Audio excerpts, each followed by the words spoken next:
Assalamualaikum warahmatullahi wabarakatuh. Halo teman-teman semuanya, bertemu lagi dengan Bu Chantri di bimbingan konseling. Nah teman-teman, hari ini tema kita adalah aku dan diriku.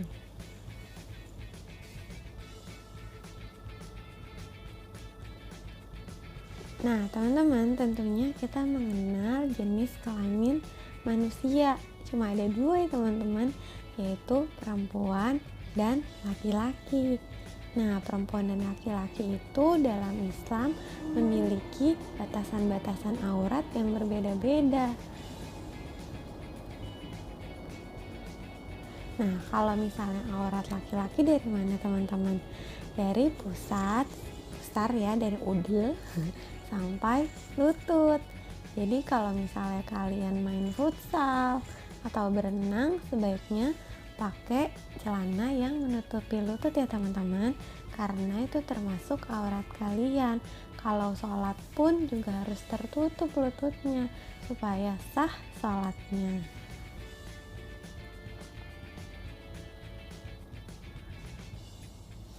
Kemudian aurat perempuan. Nah, kalau aurat perempuan adalah seluruh tubuhnya kecuali muka dan telapak tangan, seperti itu. Nah, kapan hal ini harus dilakukan? Ya, paling maksimal ketika kalian sudah balik. Ketika kalian sudah balik, ya, kalian wajib menutup aurat kalian.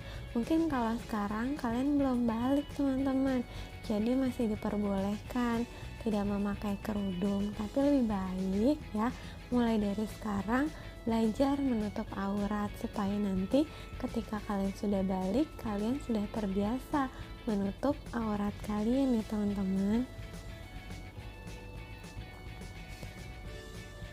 Nah, tahu nggak teman-teman, tidak semua orang boleh menyentuh tubuhmu ya, terutama dari bahu ya sampai ke lutut. Yang boleh siapa? Yang boleh hanya dua.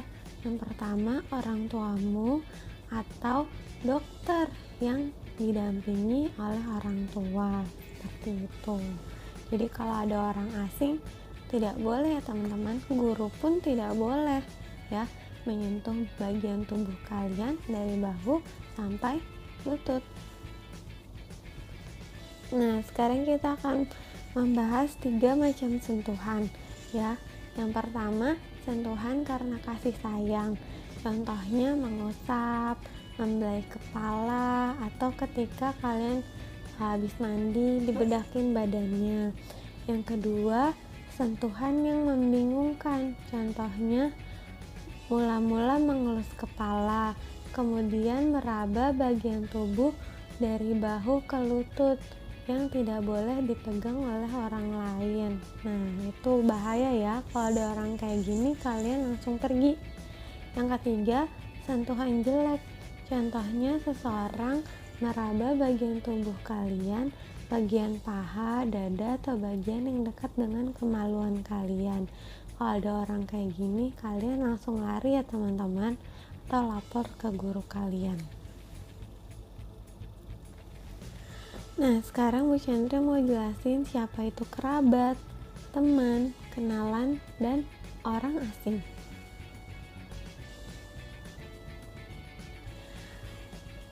Kerabat itu adalah orang lain atau anggota keluarga yang dekat dan dikenal.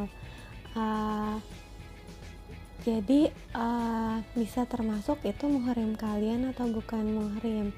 Jadi kayak misalnya bude, pakde, uwa, itu paman, bibi, seperti itu tuh adalah kerabat kalian. Atau sepupu kalian, anak dari paman atau bibi kalian, seperti itu ya. Nah, ini Bu Chandra juga mau jelaskan muhrim dan bukan muhrim. Maksudnya apa? Muhrim itu adalah seseorang yang memiliki ikatan darah denganmu. Siapa aja orangnya? Orangnya adalah apa? Bibi kamu, om kamu, terus siapa lagi?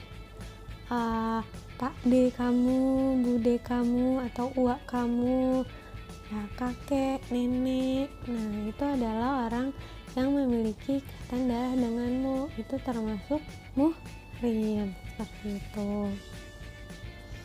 Nah, kalau teman itu siapa? Teman itu adalah orang yang kamu tahu lebih banyak sifat tentang dia.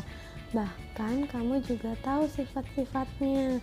Kamu boleh bergaul dengannya dan mempercayainya, namun hanya sebatas hal-hal yang positif, seperti itu.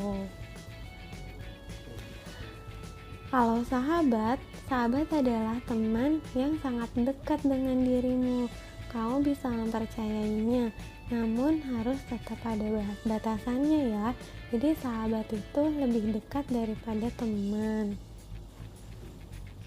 Kemudian yang terakhir kenalan.